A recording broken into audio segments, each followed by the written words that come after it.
Welcome to the Performance Portfolio Podcast with Coop and Coop. Greg Cooper is the owner of Cooper Performance Coaching and lead instructor at Kodakwai Judo Club in Edmonton, Alberta. He is on the lifelong pursuit of helping others increase their performance. Cooper Allen is a top financial advisor from Barrie, Ontario, whose focus is empowering everyday families with advice, leadership, and tools that we should have been given in school. Together, they bridge the gap between performance and finance to help you create your own robust performance portfolio. With that, let's get into today's episode. Coop, what are we talking about today, man? Greg, I want to run a couple ideas by you. We chatted in a previous episode about the the fact that a lot of people think that ego only shows up as arrogance and bravado and things of that nature. And I want to run, I put a few notes down here of a few ways I've seen ego also show up very quietly. And I just want to run them by you quickly to see if you've had any experiences like that. And maybe it'll just help shed some light to our listeners on not saying that you're an egotistical, narcissistic, terrible person, but you could be a very kind-hearted person that just doesn't realize how your ego is showing up to hurt you in ways that maybe we've been taught to think actually help. So, before I get into that list, what are kind of some of your initial thoughts on that? Ego is a very misunderstood word and ideology because it gets quickly tied with cockiness, like you said, which is wrong. Ego is a tool that we can use to help us focus, to help us change our mindset in certain fields of play. Todd Herman talks about that lots, and it can help us unlock those intangible traits we have inside of us that we can't when we're just in our normal, everyday, calm state, per se. The other thing I'll say on ego is, when you tie it to words like pride and humility, somebody who's too proud and walks around with that full bravado all the time, yeah, they're going to come off as cocky, and sometimes they just are by nature. On the flip side, the person that's too humble but is extremely good at what they do and they're just one of the best people on the planet, they can be equally as frustrating and it could come off just as negative because they never take ownership and they're always trying to play it off like they're not the best and they're not all this when everybody knows they are and people get frustrated with that person. So ego is a very, for lack of better terms, delicate thing that you have to manage, but it is a tool, not a state of being. That's so true. Wow. And even as you said that, I reflected on times where like where have I been overly humble to protect maybe needing to be in the center of attention. Uh, I know that's been a criticism in the past that I've had to step into is, hey, you haven't stepped into roles that you should where you could make a difference because you don't want to be the center of attention. But it's not about you being the center of attention, it's about you making a difference. And yeah, that opens you up to potentially some failure. Uh, but that's where the responsibility of being a leader and making the impact that you need to make. In your world of finance, bravado, pride, cockiness, overconfidence, I think based off of the general public's knowledge is pretty prevalent. Is that fair to say? For sure. I think the more dangerous one, though, and the one that I wrote down that's huge in our industry is the avoidance framed as keeping peace. Because the reality is if I'm dealing with your finances, I need to tell you the truth. If I'm coaching you and responsible for your ability to earn an income, I need to tell you the truth, not keep the peace. Because you need to know, am I going to make money here? Or am I not going to make money here? Are my investments going to grow or are they not? Am I properly protected enough or am I not? If I'm not honest with you enough about the realities of proper life insurance protection and critical illness and disability, and then you get sick and there's no payout and you got to put up a GoFundMe because I wasn't direct enough because I wanted to keep the peace, I just hurt your family financially, generationally, because my own ego was saying, let's just keep the peace and not ruffle any feathers and tell people what they need to hear.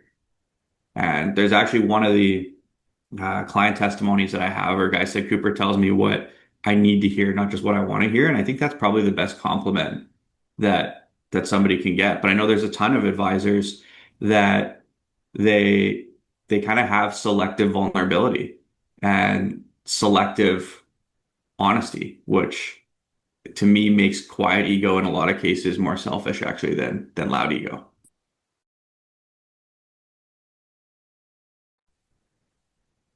I think the phrase that you used, Coop tells me what I need to hear, not what I want to hear. That right there is the definition of a great coach. Because in the financial world, whatever, you have your titles, financial advisor, senior advisor, all this stuff, but you're just a coach, right? Like, I shouldn't say just a coach. You are a coach because you're helping these people achieve their goals, mostly financial, but by doing that, you help them mentally. You can help them physically because they have free time to go do other things they want to do. And that statement to me, when I hear other people say that about their coach, their advisor, their consultant, like, man, that sounds like somebody you want to work with because they're all about real talk. They don't blow smoke up anybody's butt and they know what they're talking about. And they're not so overzealous about everything that it feels artificial. They're not hiding truths because it might hurt you. And that, so I just wanted to point that out because I know you to be that person, but I love when people say that about other people because it just shows exactly who you're in the room with. Absolutely. The second topic I'll bring up, or subtopic, I guess, when it comes to ego as well. And I learned this. One of the ways ego used to get in the way for me is I always needed to be right. It was very black and white for me, right and wrong. And I had a coach probably 5 or 6 years ago now say to me, he's like, Coop, guess what? How about you be right? I'll be rich. And it's just always stuck with me where I always had this like subtle resistance about me to things that like I'd mentally dismiss advice if it came from the wrong person, wrong, whatever that means, wrong person. Uh, I always had some sort of justification on why feedback I got applied to other people, but probably didn't apply to me. I had a special circumstance or I needed extra evidence to change course on something or change my thinking. And like I just said, he's like, how is any of that serving you? You're not open at all. If all you're doing is protecting your ability to be right, how are you ever going to learn? How are you ever going to grow? How are you ever going to understand an alternative perspective? And I'm not perfect at this, but I'd say it was that for me was like the TSN turning point on just 180ing. Oh, I don't need to be, you're right. I don't need to be right on this. I need to be well intended. I need to have values and principles, but I also just need to seek to understand and not to be understood. And the more I think people can do that, and I very rarely come across people who are in that boat. It's always, I want to be heard. I want to be understood. Don't really care where you're coming from. Here's why this doesn't apply to me. And that's not loud, but that lacks a lot of accountability. It lacks a lot of perspective. It's, I said this on a previous episode, is I'm not a huge fan of speaking in absolutes because it over stereotypes a lot of things. But the problem with not speaking in absolutes is if I say something applies to 99 out of 100 people, there's a lot of people where their silent ego will listen. There's probably 20, 30 people that have a silent ego that listen to that and go, I'm that one. Here's why that doesn't apply to me because growing up, I got picked on or came from a one parent household or like sexuality or race or this or that or whatever, like whatever their story is that they've told themselves. It's like, here's the reason that that doesn't apply to me. And that's just a silent way that it's a defense mechanism protecting your ego from needing to step into growth and learning. Because some people see growth and learning as an opportunity, and some people see growth and learning as a threat to who they are. And if you remove ego, you stop becoming so attached to who you are and start working towards becoming something different. Like your cells regenerate every year. You're supposed to become a new person. maybe don't be so married to who you think you are and why that's so. It being married to who you are actually does come from a place of you feel like you are better than. It's either you feel like you're better than or you're insecure in who you actually are and you don't want to be challenged on it. So either way, both of those thought processes are still ego. So where do you see that the most, or what are kind of your thoughts on that, Craig?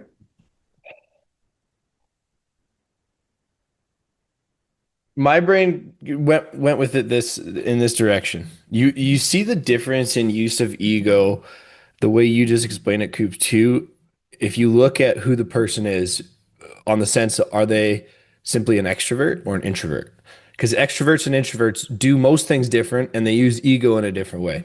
Introverts will, not wanting the spotlight in general, will use that silent ego and sometimes hide it from people. And that can be problematic because, again, it can create an over humbleness. It can create a guard when they shouldn't be guarding. On the other side, extroverts will really use it and you'll see them flip that switch. And I'm going to pull it to the athlete side of things because you can really see it in sports. I mean, I'll use this example and then I'll use a personal example. Kobe Bryant, the Black Mamba. That wasn't just a cool nickname, that was literally his alter ego. When he stepped on the court, he wasn't Kobe anymore. He was the Black Mamba because he was going to go through anybody in his way to achieve what he needed to for himself and for the team. But like the greatest example is him in the Olympics. Pau Gasol was on the other team, Spain, USA in the gold final, and right at the start of the quarter, he runs over Pau. That's his teammate because at that moment what he needed to do for his teammates on Team USA was more important, and it stunned teammates of his. There's a clip of LeBron going like, he just ran right through him. And he goes, at that moment, that's when I really knew Kobe was different. And that's using ego in a positive tool. And in sport, yeah, it's okay. It's physical game. You can hit somebody and you can flip it on. But it's using it properly and then explaining it to the people around you why you do the things you do and how you switch it. For me, last year I was coaching and competing in judo, and I could flip it on really really easily in judo, especially where before a fight I'm laughing it up, I'm having a good time, even with guys I'm about to go to battle with. As soon as I step on the mat, I have a very small ritual. I do a couple hops, and right when the referee welcomes us to the square, I take a big breath like that, kind of like Triple H, if you will. And that's when I flip it on. And it's like I go from like me and I go stone cold killer. I'm going through. Could be my best friend on the other side of the 8 meter box, but I'm in battle mode. And it's just using ego differently. But then coming back down and not letting that extend out and letting that affect conversations and affect communication after. Like I said at the start, ego is a tool. How you use it's going to differ, but using it properly, like any tool we have, Chat GPT, our power list, ego, our team members, we need to use every tool properly. When we start using it improperly and using it in times where it's inappropriate or just out of place, then we have to give ourselves an ego check and go, oh, I was in killer mode when I should have been in Uncle Greg mode. Whoops. It's interesting you say that because I had a great chat the other day with somebody who they had called out one of their higher ups very, very directly. And I shouldn't say to my surprise because it speaks to the character of the person. I've kind of known that they've always been that way. But they called them out in a text, and immediately that person called and apologized and said almost exactly what you said. Man, I was in the wrong state. My bad. I thought now is the time to challenge you in this way, and I should have took a different direction. You're right. Understood. I'm sorry. And that's another thing is sometimes these people we think have big egos are actually the first people to apologize. And That's actually the exact opposite of ego to me. That's huge confidence. Because yeah, there's an element of bravado and an element of confidence, but the minute that they're called out, instead of getting defensive would be ego. Undercutting someone would be ego. Justifying would be ego. Immediately putting your hands up and going, "Hey, appreciate the feedback. I understand where you're coming from. I'm sorry it made you feel that way. Let me sit on this and reflect on what I did." And then a day later coming back and going, "Hey, Greg, to be honest with you, bro, I'm sorry I made you feel that way, but I'm not really sorry for my actions. I don't think that that was out of line. Can you help me understand why you think that that's out of line?" Or flip side, "Hey, I understand that I was out of line. I apologize." That's the exact opposite of ego. But the person who's quiet and insecure and thinks that mistakes that confidence as ego, but then the first time that quiet person can't admit that they might have been wrong. Or maybe they're not wrong, but they're not living up to what's right out of fear. It's like, no, that's your quiet ego that is way more dangerous to society than any bravado or confidence that's out there. Three notes on that. Justification. If your actions speak for themselves, even if you're in the overconfident side of things, maybe even leaning into the cocky side, but the work you do speaks for itself, it holds up, and it does help your team or the people that you're working with or for, you don't need to justify why you did what you did. People will understand. And if they don't, maybe their ego is too loud at the moment because they are envious of the great work that you did. They could have just asked you, "Man, how did you make that happen?" Number two, taking extreme ownership. When you mess up, everybody's going to mess up. You got cake on your face. Hey guys, especially as a leader, I made a judgment call in the moment. I truly believed, I thought it was the only option. I should have asked you guys what your thoughts were. I should have taken a step back and had a whole view of it opposed to, just view down the scope. And I made an error. Just like you said, Coop, that is the opposite of ego. That is complete humility. That is being so human because that is a hard thing to do, to make a big mistake or a small mistake and take ownership for it. And the third one, not gonna lie, I totally brain just shut off and I forgot the third point. But um, yeah, don't feel the need to justify everything. There are times where justification is needed, but typically when you need to justify something is when you need to own to making a mistake. So ownership, justification kind of go on one thing at the end of the day. So if your actions can speak for themselves, go for it. If you need to take ownership and apologize for whatever mistake happened, do that. And that, no matter how loud of a human you are in your daily life or quiet of a person, that goes so far. Whether you're a leader, whether you're the janitor, whether you're the rookie, whether you're the all-star MVP. Absolutely. Here's what I'll close on, Greg, before I turn it back to you for final thoughts, is I would challenge you to reflect on why your current identity is more important to you than your future one. If that's the case, that is more of your ego speaking, and you're operating, as Ed Milet says, at a history and memory as opposed to vision and imagination.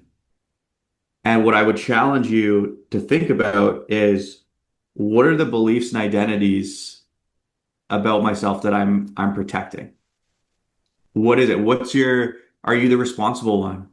You're the quiet one. If you've labeled yourself as an introvert, okay. Is that a real label, or are you doing that to hide from something? What is it?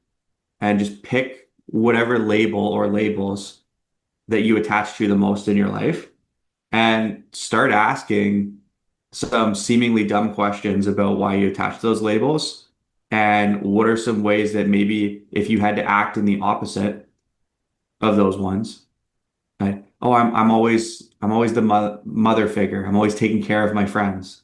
Well, do you have to? Do you ever think that maybe your friends are a little bit annoyed when you do that? That you ever aren't just like real with them? Because they didn't ask you to be the mom. You built that identity for yourself. Okay. Well, you realize that that largely comes from a place of judgment where you think that you're better than them and more responsible than them, and they can feel that a lot of times. So you think it's virtuous and that it's coming from a good place, and your friends actually think that you just think you're better than them.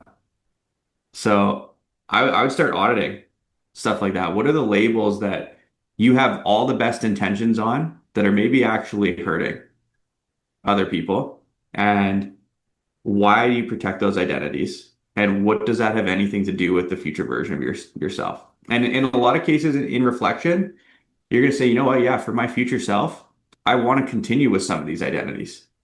But there's also going to be a few identities that you're like, you know what? I need to let that go.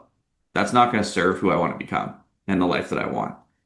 So I would challenge you guys to reflect on that. And 100% of people listening to this call will do something in the next week and have done something within the past week that was led by ego over something else, no matter how personally developed you are, no matter how wealthy you are, including Greg, you and I.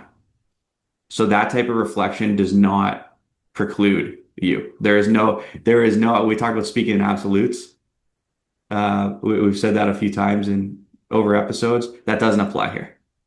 Every single person, whether you're Buddha or whether you're the least personally developed person on the planet, can learn something about ego and how to use it in ways, like you said earlier, Greg, that can serve you, but more importantly, identify ways that it's quietly killing you and robbing you of your progress. So that's all I got. And take us into next week. I don't think I could top that ending. Not that that's ever my goal, but ego is a tool, not a state of being. Don't don't use ego like, oh, you're just being egotistical. No, no, no. Look deeper. Do some introspection. Can you help somebody that's on your team or around you that is being too bravado or being too humble? Can you help them understand when is the right time to use those? If it's you, audit yourself. Check this last 5 days, even just yesterday. You could put at least one thing on the board where you're like, ah, I was being cocky there, or I should have owned that in that sales meeting we had. I should have owned that. Yeah, that plan I created that worked for everybody. I should have took ownership. It would have went further. So don't be afraid to take ownership of the great you do, and do not hesitate to take ownership of the mistakes you make. Then ego becomes a very healthy thing in your life. Coop, awesome chat as always, my friend. We'll see you next week.